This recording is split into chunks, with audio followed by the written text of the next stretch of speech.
All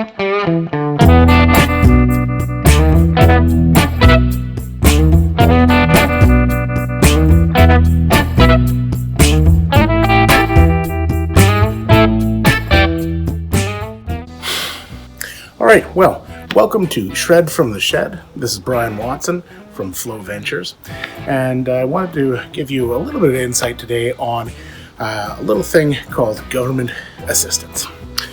So there are many grant programs that are out there that help companies along their path to growth.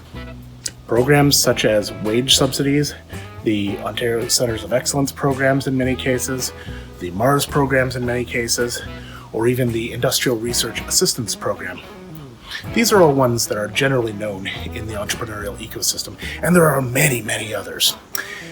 What I really want to talk to you about today, though, is the impact that these programs have on SR&ED.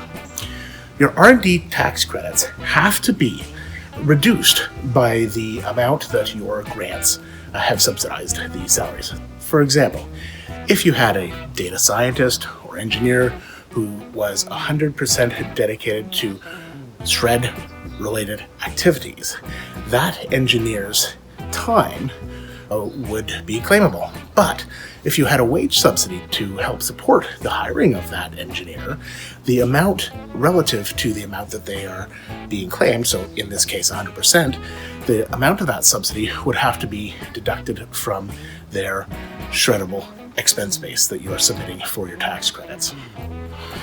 This is the same for things like IRAP or any other grant-based program.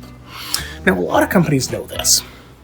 What a lot of companies don't know, and what I'm finding really is complicating things these days, is a lot of companies are not taking into account the fact that the CEWS wage subsidy is government assistance.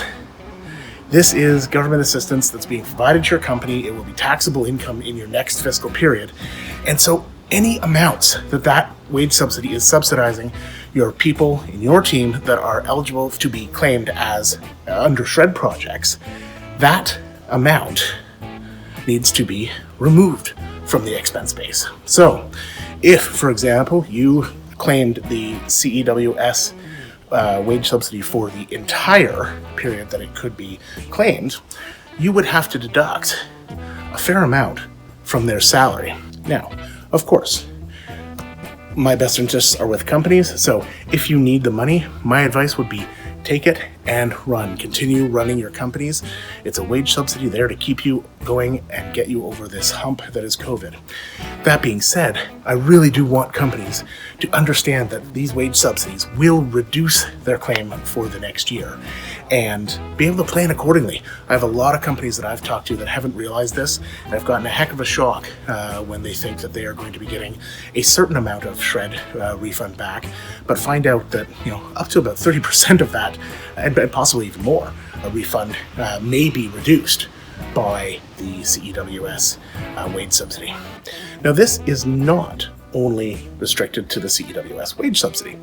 If you got, for example, the $40,000 bank loan, the CEBA, $10,000 of that $40,000 is forgivable, a forgivable loan, if it's paid back by a certain date.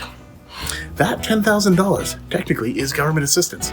If that $10,000 goes towards expenses that are SR&ED eligible, or that you'd be claiming for SR&ED, you would have to deduct that $10,000 from that expense pool that you are putting together to make up your SR&ED claim. So we really want to make sure that companies are aware that, if nothing else, the CEWS, CEBA, and all these other grant programs, though I would highly recommend taking advantage of them if they're needed, that you are preparing for the decrease in SR&ED that you will be seeing next year. Personally, my view is these programs are there for you to use and grow and stabilize your company in this time of COVID. So I would absolutely recommend that you take advantage of them. What I really want to drive home here today is the fact that these programs do require a little bit of forward planning, because they will decrease your SR&ED for next year if they are used towards any of the expenses that would be considered SR&ED eligible. So If you have any questions about that, please do not hesitate to reach out. Happy to address those questions.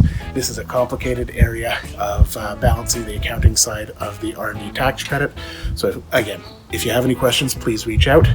And thank you very much for joining us on this episode of SR&ED from the Shed. Bye-bye.